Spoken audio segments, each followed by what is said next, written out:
какой-то провод. Придется его немножко подновить, наверное. Видишь, это провод. Угу.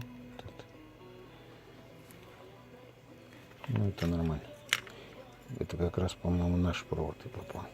То есть вот этот провод, тот, который Его целый. спаять потом. Нет, так его все равно паять придется. А, все равно паять придется. Конечно. То есть вот этот провод.